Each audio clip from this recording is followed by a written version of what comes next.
Carnival, masquerade of fools. Loveburn has grown from person to person, from inviting friends and family and encouraging people to celebrate each other and their art and their culture and their costumes and including people from every walk of life. We invite you to come and step through this heart and open up yourself to a new quality of art called interactive art. Stuff that you can touch, stuff that you can play, stuff that changes you and internally inspires you in some format or another.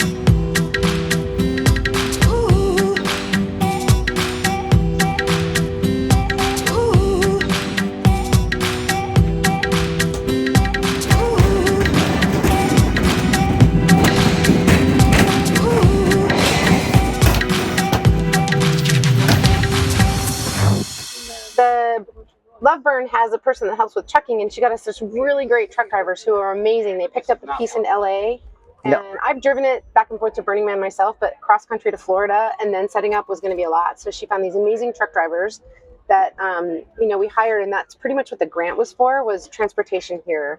Everybody else is volunteer, everything's volunteer, and those guys went above and beyond, and they're going to come back for it in a week. The Giant is a space traveling entity, but unlike some of the projects that you see of a figure, it's not a perfect figure. She's not a perfect figure. She's a big, bulky, I don't know, burly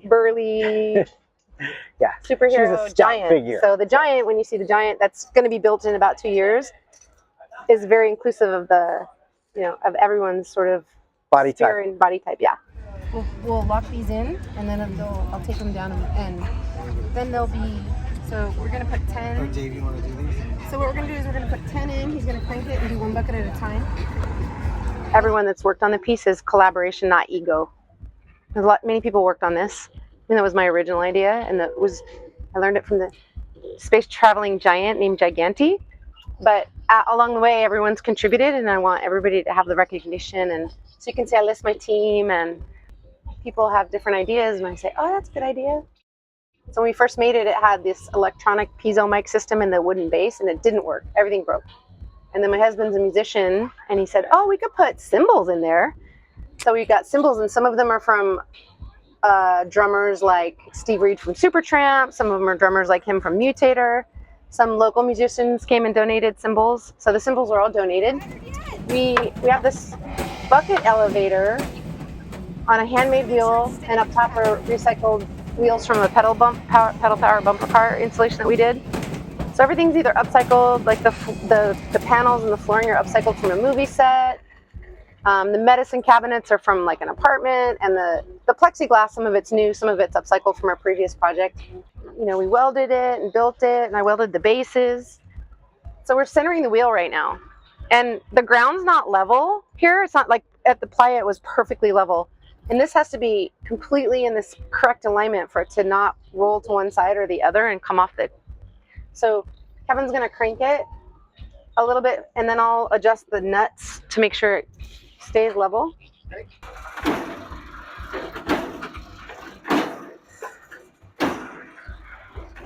Okay, try faster speed.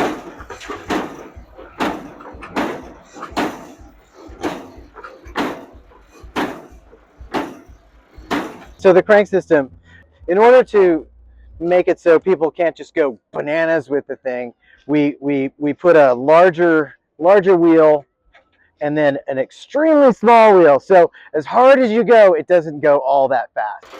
I'm really going fast, because look, that's as fast as it'll go. It's got about a 6-to-1 ratio. Yeah, it's about a 6-to-1 ratio. And it's got a free wheel. Yeah. Yeah, and it's got a free wheel, so you can't actually go backwards. You can only go forward.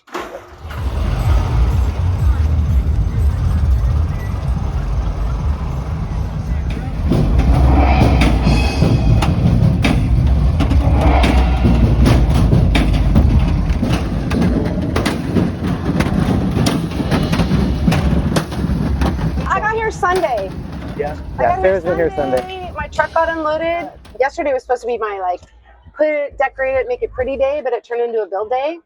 As it got dark, I dropped one little tiny key that we needed for the drive wheel in the sand.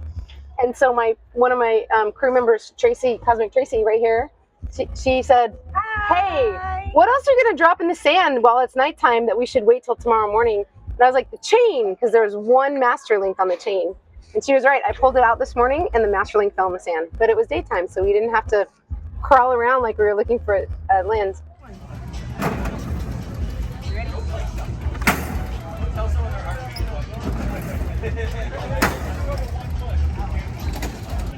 Yeah, I'll get it.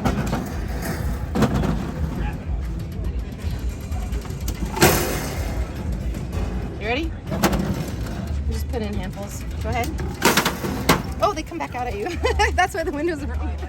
And then Dave is finding anywhere there's a bolt that's not an anti-vibration nut and replacing all of those, because everything is moving so much, they'll just loosen.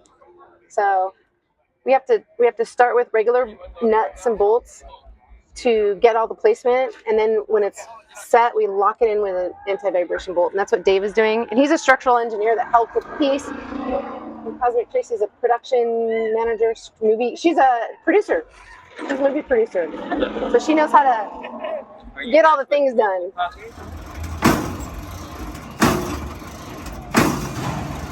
There's a little storybook in here, so if you come over, this box was donated by somebody. It was a prop from the band Mutator that Kevin was in.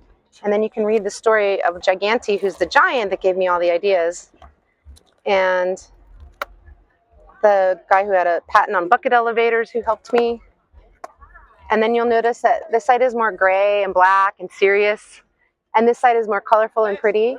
And so this represents industry and toil and work. And this one represents play. But then there's a mix of, you endeavor at work and you endeavor at play. So there's some of them are, and you read the words going up and down. These are sigils that the giant left for me, secret messages, and we deciphered them to find the plans, and then the messages are, as the bucket goes up, the messages come alive. So stay curious, live, and then you have to keep cranking to read the rest of the phrase.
So this is also a relic,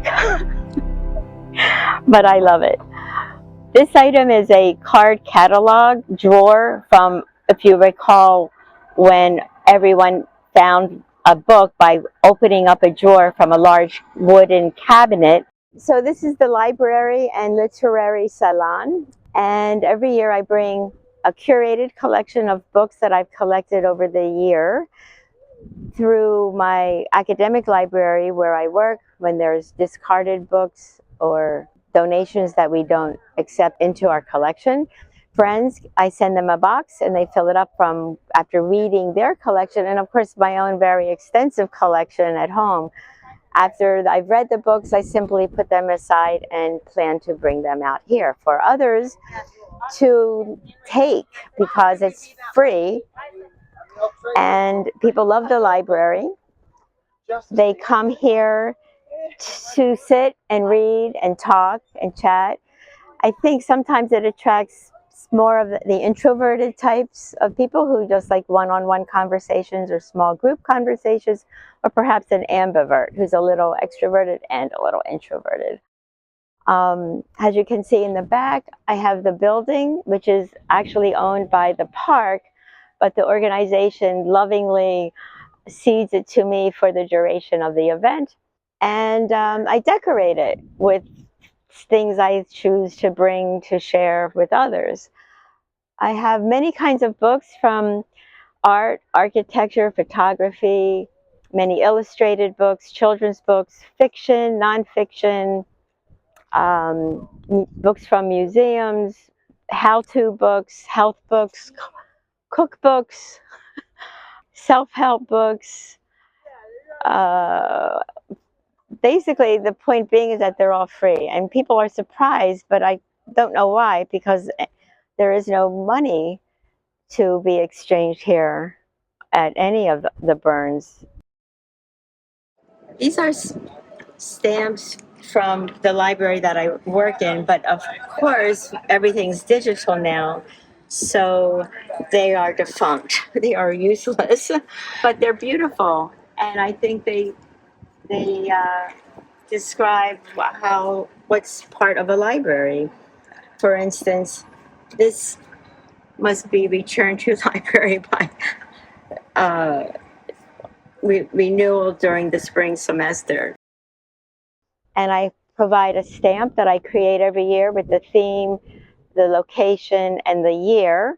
These are stamps from previous years. This was the first one, which was a very simple one, obviously. This one was from 2015, and I have Virginia Key, Miami, Florida. And then this one was also listed the theme. So every year I do create a little different one. This book is where folks write different things about the library. You are an inspiration, which is sweet. Yeah, you get it. You know, dear library lady.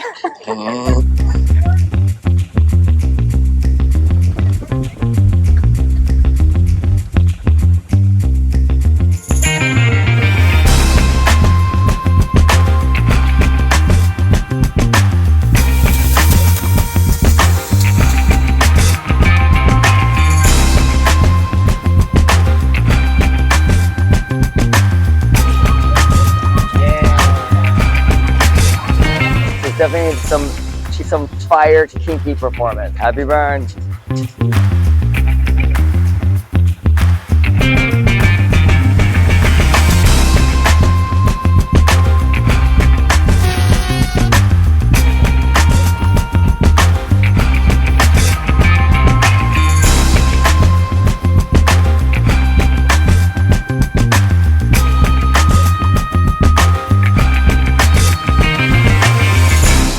So here we are in Loveburn. We're in Florida, which is really far from Phoenix, Arizona. And it's a really beautiful, amazing space. This burn is on the water, which is like, what? Wow. It's about the experience I had becoming a medieval armorer about 30 years ago, and then getting into the culture, working with the various different groups but then realizing I had gotten a technique and master skill in something that I felt was glamorizing an age that was really terrible for most people. And it was terrible for women, it was terrible for minorities, and it was all about war. And even though armor is defensive, it still was associated with war. And so around 25 years ago, I started burning. And kind of thought about this differently all of a sudden and realized it wasn't about the armor people put on and go into battle to fight each other. It's about the armor that we build and wear metaphorically through our lives to get through our interactions throughout the day for whatever reasons we feel we have to armor ourselves. And I keep that metaphor in them in some way or another. So the womanist is one of those. She's based off a mantis. The females are very fierce. And she's probably expressing something close to anger, or at least she's ready to deal with something that's opposing her. But basically, has it in control. Over here is Ascent, and she shoots a really large, very loud flame. And this one is in a very in control state of maybe bliss, or at least definitely empowerment. Super fun piece. And then even the phoenix stays within that metaphor, because phoenixes are all female. Nothing like that happens without a team. And we had several groupings of amazing, all individually great artists themselves from Arizona and the Phoenix area come together to make this be able to go. But then later on, it needed to receive other attentions for transport. How are we going to bring this further away? Now it needs to be able to withstand 70, 80, 100 mile per hour playa dust winds. You know, who knows? And indeed, it did. This year was there was a lot of different things to get through, and one of them was that she ended up standing in a 70 mile per hour dust storm for, I think a couple hours. Just so we're here now at Love Burn, which is an amazing burn on this really cool property, and so we've got the chance to bring more of a team for other reasons. This time, we're also, in a way, actuating these pieces in almost a performance-like way every night. And so the team grew into artists that not only could understand and put together these pieces, but also were fire performers themselves. What we want to do is come in and activate this area with this DJ, have our poofers go with it, have our dancers dance with it, so that all of this starts becoming on the same heartbeat. At that point, the place is off the hook. Over here, we've got this awesome theme camp that we get to activate at night, Freak Easy, from Chicago. And so they're really good friends of ours. And so it came up one day, Matt said, hey, why don't you go to Love Burn? And we said, oh, why don't we? Our art team, our art installation will help activate this space in a way that works with what they're doing. We like to come in and not be this installation over here pounding away, not along with what's going on over here. Now, we might throw in funny sounds and stuff like that, but it's with their beat. It's with their energy that's going on. So we're all building the same thing. And then we bring out our fire dancers and we escalate it to where it's all building up what we've all been working on. And then we have these moments where that art is so activated, you look out and everybody is feeling it. And that will bring you back. I mean, that you want to live there. It's a beautiful thing. And it is a little bit of a struggle. And it's not totally comfortable. Everybody's kind of hiding like something that is bugging them. I still haven't pooped right or whatever's going on, but we're still coming together and we kind of all feel that we're doing the thing no matter what, because it's all about this expression, sharing art, sharing love, and, just basically getting through this together. Burn brightly.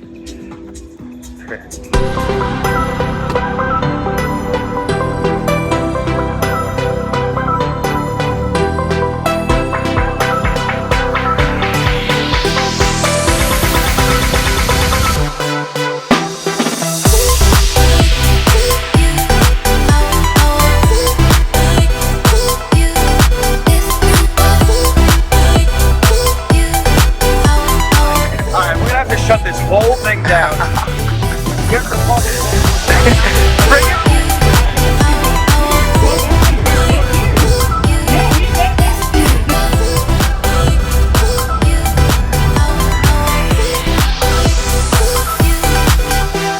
I would say that Love Burn's probably our favorite burn. It's definitely our home burn. It's the event we get most excited for every year.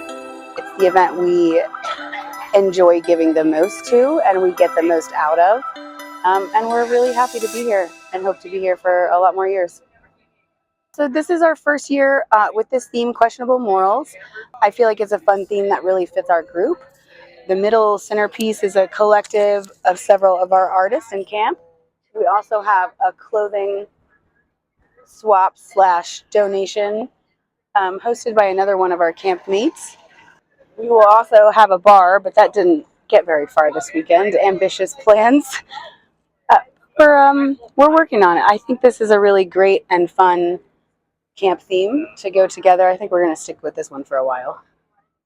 So I saw another giant kaleidoscope on a burn application page that I was doing, and it really inspired me. It looks like a really cool project. So I started doing some research and putting some ideas together about how we could create our own version of that. And from that, it just kind of spiraled. It just kept continuing to grow. I decided that stained glass was the result I was looking for. And then we just kind of made it up as we went from there to see how to get it to work.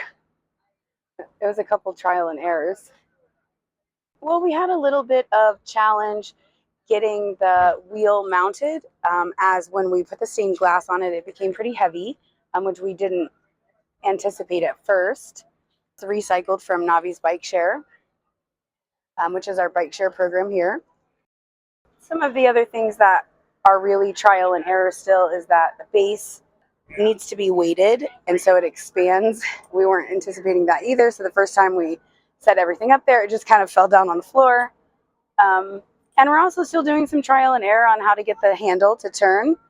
We hilariously had a dick on the end, but that seems to be slipping a lot this weekend, so we're going to have to revisit that. So we're still learning. We're still making it better, figuring out what works and doesn't work on site. But so far, it's doing okay. The dick is a little hard to turn because the bottom It's a little hard to jerk it off because it's just slightly hard to jerk off because the wheel is heavy with a giant dick. We're just going to counterbalance it so the dick is smoother. You gotta have a smooth dick. Yeah, you got to have a smooth dick. I really enjoyed hearing stories of people passing by and they're like, oh wow, this was the dick kaleidoscope. So I really just hope that it encourages us to get out and try things that are funny, and that's probably my favorite. I think that maybe in the future we may add some additional stained glass here, but I'm just going to have to play with the weight of that and how to properly secure that. I think that if I can cover up some of these holes, I'll eliminate the need for a backdrop, which will just be a cleaner overall project. So that's my next goal. Happy burn!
I got it. So amazing. This is amazing. This is a feat of strength. Online, this is Costume Cult. We're going to change your lives. Come over here. He needs a costume. There's not even a discussion with him. Okay? You're hot. He's like hot naturally, but if he had a costume, he'd be hotter. This is costume cult. And at costume cults, we're not just giving away costumes. We give away costumes. You can go like to Neiman Marcus or Target or whatever and get costumes. What we do is an experience where you get to do something you don't normally do. Oh my God.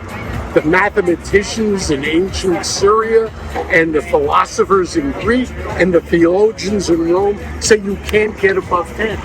But because of the angle of that sun and this blue sky and bouncing off of this ocean, we can do it. So she will go into that tent, okay? And inside there are costumes. And there are beautiful people helping people with the costumes.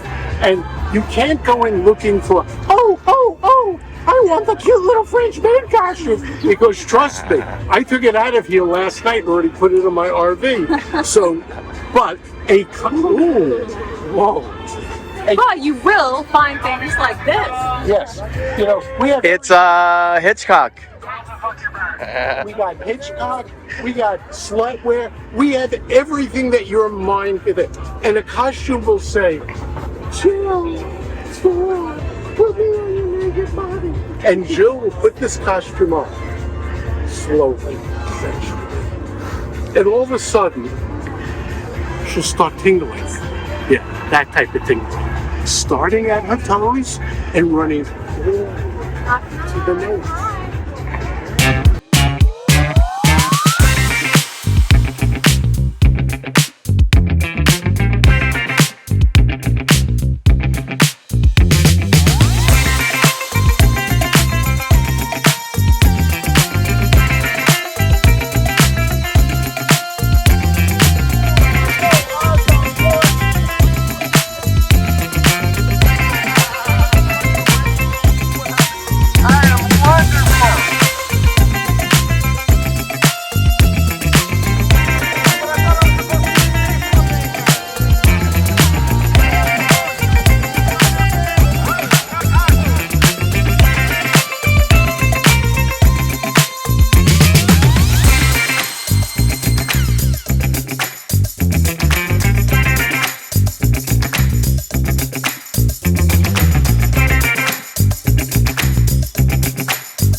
But our gift wasn't the costume.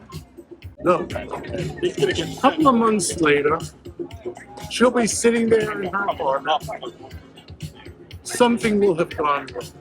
And it'll say, wait, I remember that day on Virginia Key at Lovebird, where the sky was blue and complete absence of clouds, and I was in 11.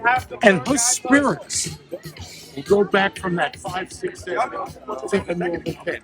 That's what we do, and we guarantee that to each and every one of our customers. Look at this beautiful stuff. That's an apple. Incredible. It looks like a real apple, too. And wow. This is a little shake your ass outfit. This is another thing that I don't know what it is. This is a thing you can put on your head. Now, isn't this radically improved by appearance? We are now gifting whatever we have left. The first item will be free. The second item will be no charge if you have a coupon. If you don't have a coupon, I'll whisper the discount code.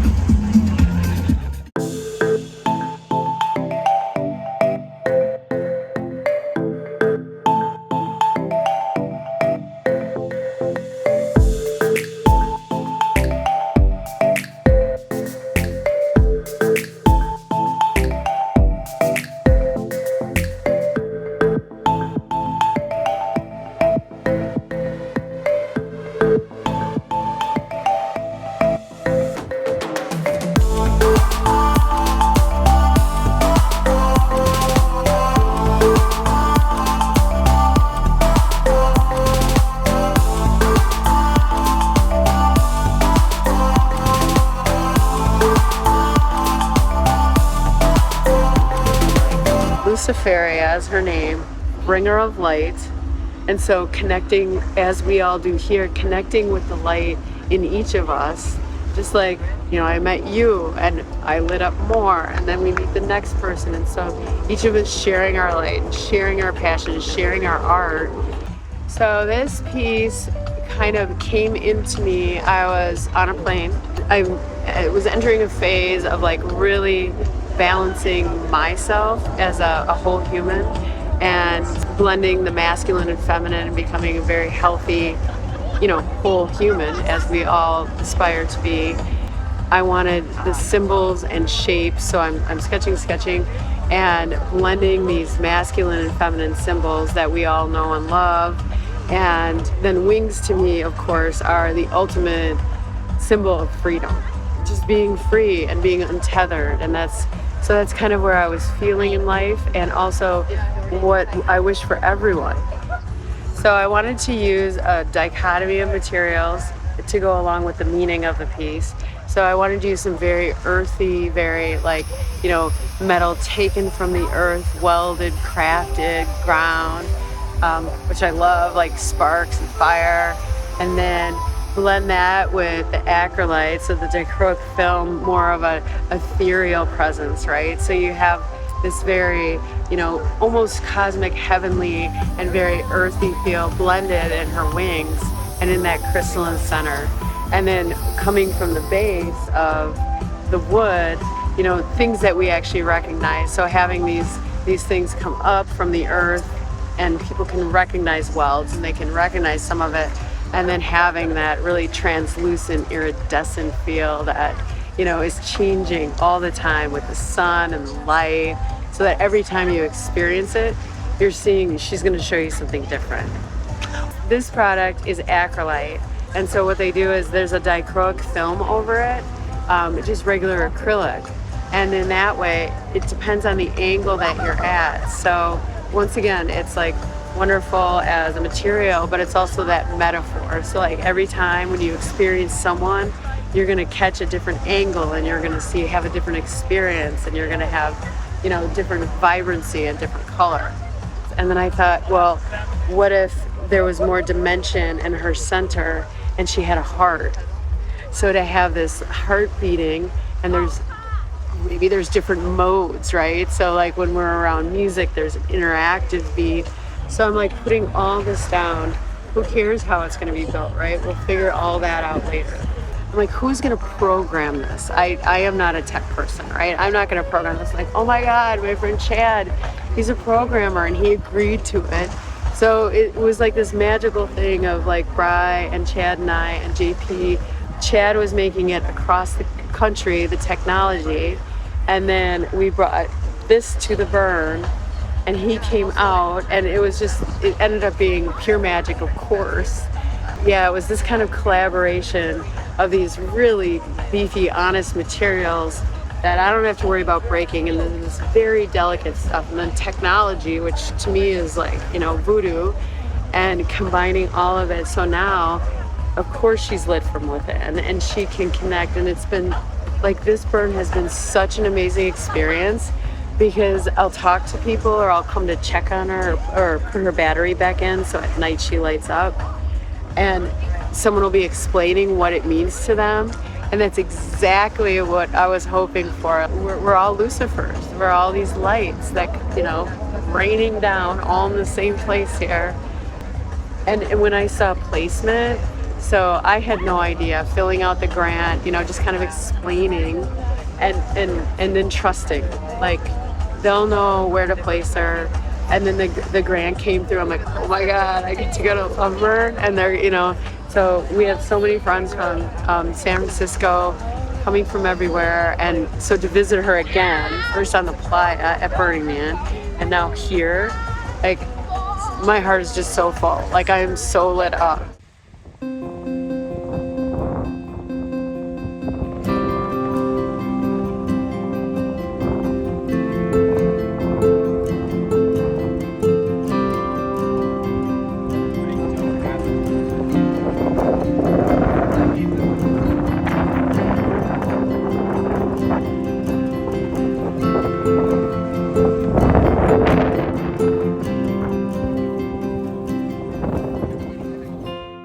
Mind wash is a piece that I've had an idea to do for several years. There's kind of an interesting evolution. I made Paraluna at Burning Man in 2018, and almost with 2 days after I installed it, someone tried to climb it and they broke the spokes so it wouldn't spin anymore.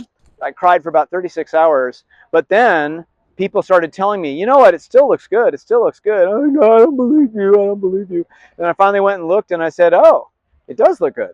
So I realized that you didn't have to spin the spokes to make it look good. When I came back from Burning Man that year, an outfit in New York City called Zero Space, they wanted me to build them a Paraluna that would be on display. And I'm like, no. I can't give you something that's that big and rotating and have it be reliable, run for a year without breaking. So I said, but how about this? I'll make you a piece called Parastella, which is like Paraluna, but it doesn't rotate. One time I was at Zero Space looking in this room, which is about this size, a little smaller, and I was looking at the disc of these spokes radiating out, and I said, wouldn't that be neat if the spokes, when they hit the walls, went straight down so that you had like a box of LEDs all around you? And then it struck me, whoa, you could just do a dome, and that would be easy. You could take those spokes, which are currently just kind of rigid and horizontal, and you could bend them down into a curve. And that was the beginning of this concept. When Loveburn approached me and they said, we'd like a whole bunch of your pieces. We want to do a big thing. I decided I'd get this done for Loveburn. And as you can see, there are these spokes that curve down to the ground. There are 60 of them. Paraluna has 48 spokes, so this is even more. And there's over 32,000 LEDs in this piece, more than anything I've ever done. It's worked out really well. The immersiveness has been spectacular to me. I'm very thrilled with it. I got here on Monday. On Tuesday, I was going to set up camp. Ended up moving all of the stuff here. Spent all day here on Wednesday and didn't get anything up and running. I mean, we got the main structures up, and that's great.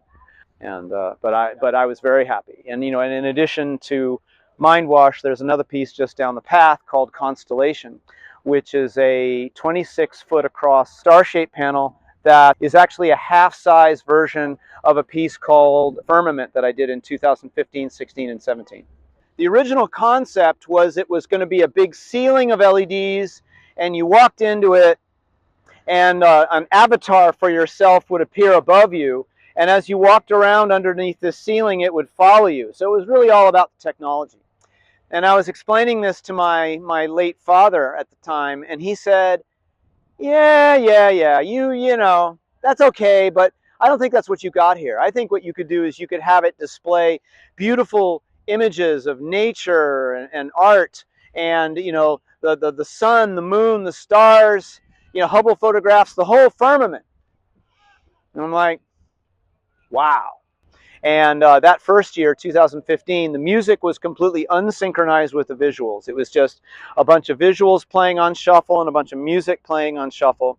Well, it was so cool when they matched up. And so on 2016, I had added features to my software so you could synchronize the visuals to some pieces of music. Firmament was the beginning of my career as a professional artist, because after Burning Man, I started getting phone calls from people saying, well, we know you're a Burning Man artist and we don't want to offend you, but would you mind, how do you feel about taking money for a corporate gig? I'm like, yeah, sure. People will come in off from the path onto the beach. They'll see this. A lot of people hanging out here last night. And then they hear the classical music there. And then they might notice that the same classical music is playing over there at Constellation. And then maybe on the way, they'll notice this spinning. So here it is, right? It's got 30 spokes, or actually I call these hoops.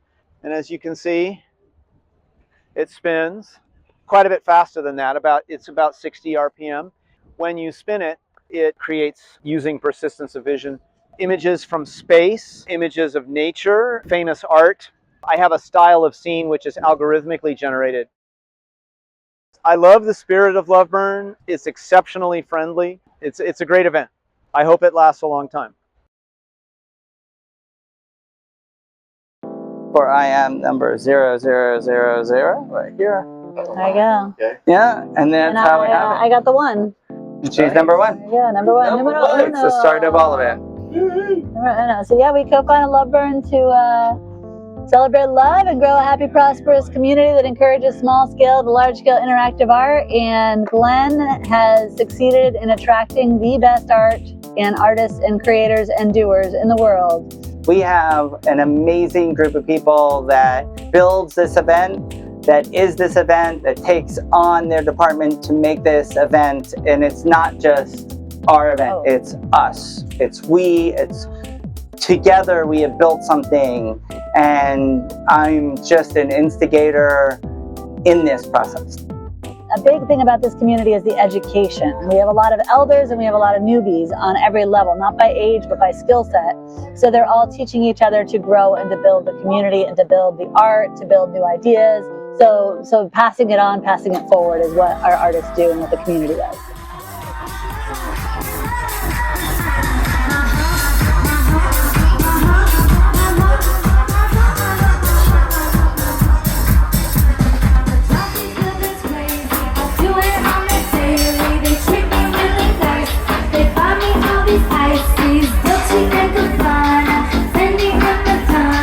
The idea of the porta potty is when you're at a festival and the lights are going and the sound's loud and you really got to use a bathroom and you get inside of that thing and you feel like you're in a little spaceship. So that's kind of where the idea spawned. I wanted to really take that to the next level and flush people into another dimension. Last year I had a secret room where you solved a puzzle to get a code and put in the code, and the whole bookshelf revealed itself to a room. And it went over so well, I wanted to take it to the next level.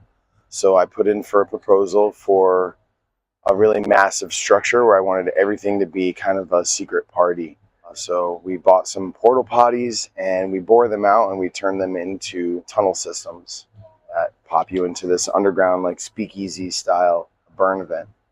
We were going to set up a wash and fold possibly, and actually have someone there washing and folding your clothes. It seemed to be a logistical kind of nightmare, especially getting all the washers and dryers here. So we decided to make it a lot simpler. And inside what you're going to find is little examples of my artwork and my brain explosions all over the place, from the posters on the wall to the way the place is decorated. So once you get inside, we have custom church pews and an inner portal system here.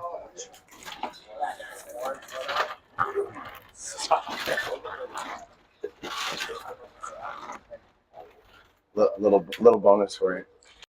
Our camp here is a really diverse selection of crew members.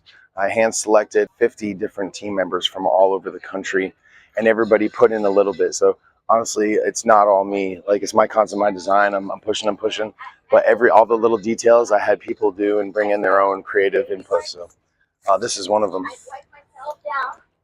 It's got the infinity mirror floor and the fuzzy walls. And a little gnome door here with a duck handle. The idea here was to birth yourself, birthing yourself. You're coming out of the vaginal canal, And then we have a full live stage with live music. We have bands and comedians, solo performances. We have a magic show today. So a little bit of everything, just to kind of make it diverse and give everybody a different sound, not just pumping music, And then we have a video game system over here, projected on the wall, as well as full video projected visuals all over the ceiling. Custom visuals by Matthew Childers. He goes by Digital Introspect. This is our relax room. And chill out, take your shoes off, jump on the bean bags, and relax. And then here we have our tribute. This is Doug and Jody. Doug was going to help us and be part of our camp this year, but unfortunately he was not able to do it. So they couldn't make it, but we wanted to make sure this project was dedicated to them. So if you guys are watching this, we love you. In which case, we'll be sending this back to them. We had everybody sign it.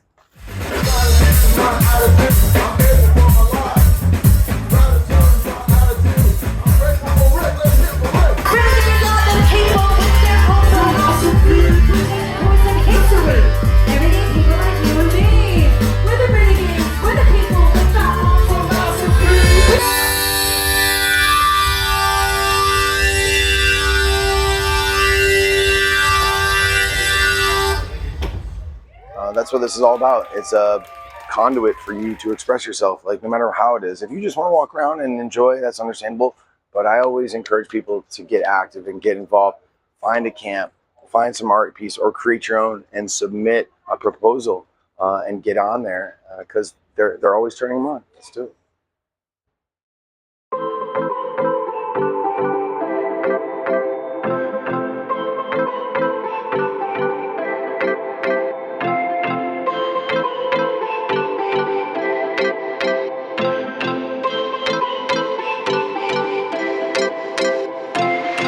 In order to maintain safety here at Skybar, we count the number of people going up and down.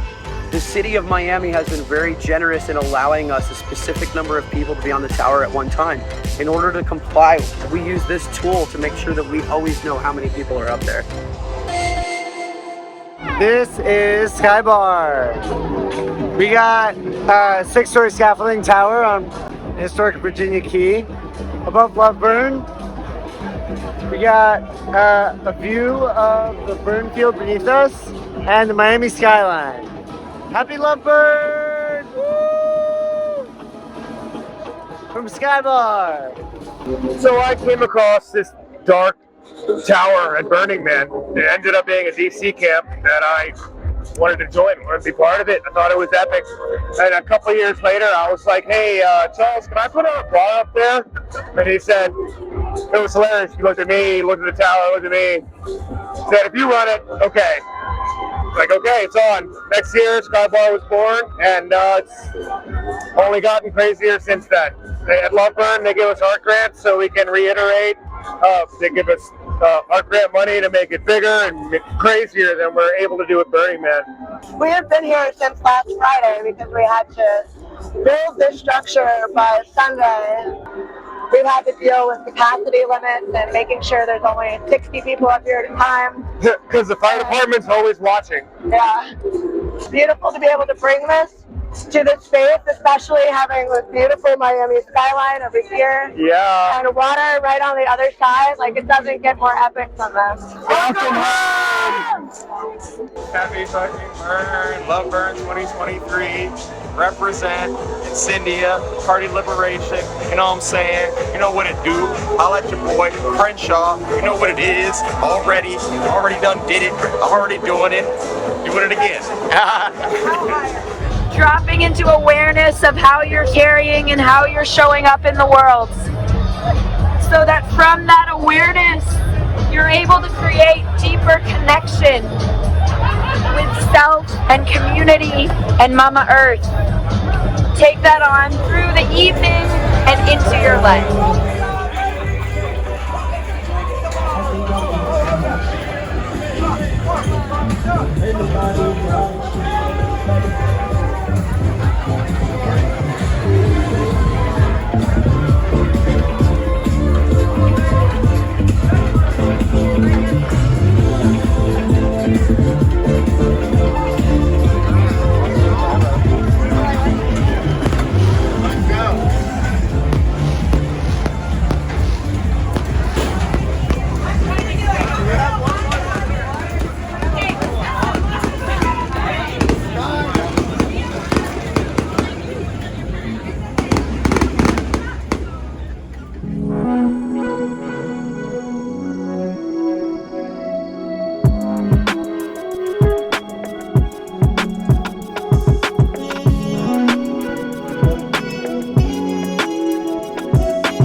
In my meditations, I have found that when I sink deeper and deeper into myself, I go into this space of nothing, and from that space with this blank canvas and this empty void, I can create anything.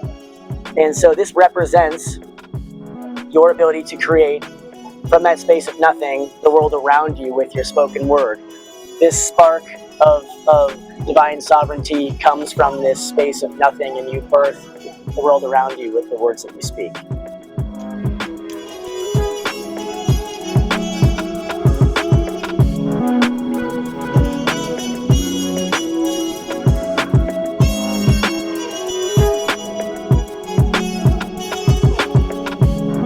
The participant stands here about 15 to 20 feet away from the piece, which is the point at which our binaural vision and the optical phenomena of parallax begin to put your brain into a survival mode that is designed to help you understand whether or not this thing is going to kill you, essentially. As you sway back and forth, these panels will appear to turn into rotating rectangular blocks. And they are not moving, but your brain is saying, oh, these things seem pretty safe because they're just large rotating blocks, right? So that gives you the courage to walk closer. What you'll then understand is what's near and what's far, and that these are not exactly straight. They flay out, and this is what creates the optical illusion. And the optical illusion is something that happens in everybody's brain as part of this instinctual behavior to protect ourselves and keep us safe.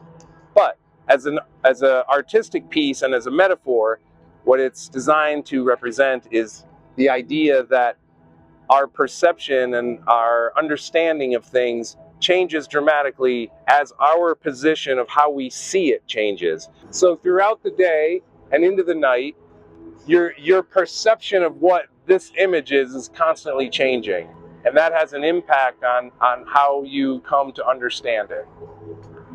So people come into this room and they sit down in a chair, in a zero gravity chair like this. Push this button. And for 22 minutes, people are taught how to focus and relax on something in the future or the past so that they can pass through the Stargate portal and experience this. Cosmic Cowboy, your voice guide in the guided audio meditation, explains to you that you are the unidentified flying object, the UFO capable of what we call consciousness time travel. Everybody thinks that time travel requires a time machine or some external thing, but in fact, the ability to travel through time is within us, and it's through what we call the theta superconscious. And binaural beats help you get into that mind state.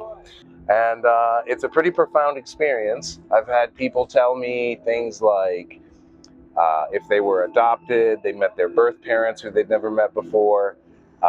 If they have relatives that died before they were born, they often visit grandmothers or special places from their childhood. Depending on where they are in their mindset and their ability to relax, or if they're tired or whatever it is, they have a very pleasant experience that sometimes can be emotionally overwhelming, which is why I have people around that I call flight attendants who help people get into the chair and get their track started. And when they emerge, if they have some emotional support that's needed, they will, someone will be here to chat with them and listen to what they have to say. This is where the guys are that power the entire place. These guys are the magic men. And they also run all the heavy machinery, run up all the art displays, and any art cars that need help. That's these guys. They're a whole element in itself. There's so much respect goes out to these guys. They supplied us with 2 50-amp drops to our camp. About 3,000 or 4,000 feet of, I guess, double O heavy gauge cable. I guess we were supposed to leave it at our camp, but we rolled it all up, 4,000 feet, put it in the back of our truck, brought it over here, went to Hatch and said, "Hey, Hatch, what do you want us to do with the cable?" He says, just leave it there. And I said, "No, we have the cable." He said, "You brought 4,000 feet of cable back?" I'm like, "It's here, it's right there." We recommend all camp, roll up your lines and bring them to the PW guys. They love you for it. We didn't, it always looks like it's going to be easy. It's always going to be easy. Never easy. We had 3 months to get everything ready and prepared, get the rig ready and prepared, and find out that of 8 states, 3 of them are going to give us a hard time being an oversized, overdimensional permit. So we decided to strip all the facade down so that we weren't oversized. Thursday, all strapped down, ready to go. Time to check the fluids. Go around, open up the hood, go check the fluids, and we got oil in the coolant. Looked like a chocolate shake. Not a good situation. So we had to realized that now we have problems. We're not going to get here on time. Glenn is very positive. Glenn was love burn, and he's like, it's okay. It's fine. Decided that I hit up my buddy Adam. I said, the only other way we could get here on time is if you drove with me out there. And he arrived at 6:45. We hopped on the rig at 9 o'clock to drive out Saturday night. Yeah, Saturday night, 9 o'clock. And we drove through. He drove 10 hours. I slept. I drove 8 to 10 hours. He slept. Back to back. It's just go. And we arrived Tuesday morning. We were originally planning on arriving. So we did it. And we did it because we want to share our art with everyone here at Loveburn. This is what we're doing. This is what we do. This is what, are we artists? Are we makers? Builders? Doers. Glutton for punishment. These hands. That's right. Look at these hands. These hands hurt. They hurt. Zuza came to me during the 2013 Burning Man. At that point, I just felt like I was just only a spectator. Everybody there, all these are great, amazing artists, musicians, performers, and then there's me with my fuzzy bike and blinkies on my wheels. And I realized that, Mike, you're an idiot. You have the skill set to build something really awesome. You know, you're mechanical by trade, you could build things. And I was like, well, maybe I'll build an art car. Zuza is subjective. You know, Zuza is what you want it to be. If it's an owl, it's an owl. If it's a cat, it's a cat. If it's a crab, it's a crab. If it's a super space alien, that's what it is to you. To me, Zuza is a direct reflection of who I am. Zuza, when you approach Zuza, it grasps you. It's kind of scary. It's kind of spooky. It's kind of cool. It's kind of lovely. When you get inside and you see how wonderful this rocker really is, would be a direct reflection of what an introverted person like myself would be. And I hope everybody enjoys it. I really do. This was my first Love Burn, but I lived in Miami for about 6-7 years, around 2000 to 2006-ish, 6, 7. So I'm familiar with the park. I'm familiar with the layout, and I thought that this would be an amazing place to have a burn. And I was just sitting in my RV, and I was looking at my phone, finally turned it on, and I got a message on there from a Quantum Glenn. Our car is amazing, and I run Love Burn in Miami. You should come on out. It's going to be wonderful. It's going to be great. We got the tropical. There's no dust, and he sold me at no dust.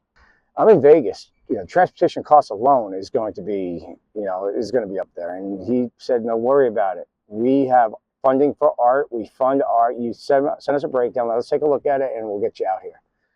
And I was impressed. I was like, okay, well, this is where we're at, and this is what we can do. And they said, we want you out here, and let's do this. Here I am. This is a great little secret you guys have here in Miami, and I really think you guys should all be proud of yourselves. You guys, every one of you, every single person here was truly amazing, except that one person. I'm kidding. You guys are great.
Absolutely amazing. Just worthwhile. Everything was beyond expectations. Probably hands down one of the best regional fairs that we've been to. Now the party's over and the work begins again. Never a dull moment. this is the part where everybody asks, can I help? Can I help? But when it comes to heavy machinery and getting this done right, this is safety, this is road, this is DOT. So I like to take my time and be the last person out, make sure that we're safe. We're on the road, and so we can do this again another time. Good times. Love you.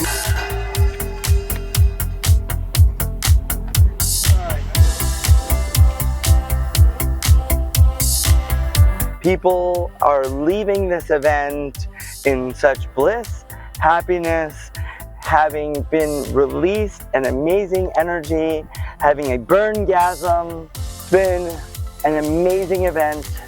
Our team has really stepped up. So each year, all of the great friends love coming to Love Burn. It is a condensed, squeezed-in version of Burning Man with a great South Florida, Miami flair of ultimate ridiculousness. It's definitely created a life of its own thanks to you and the community.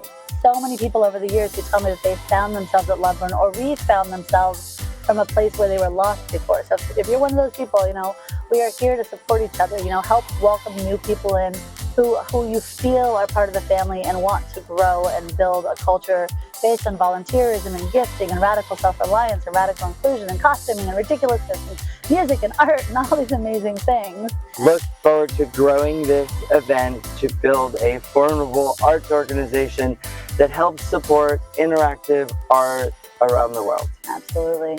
Happy Love Burn 2023. We are in a wrap. Save the dates. President's Day weekend 2024. Same bat time, same bat location. Welcome home.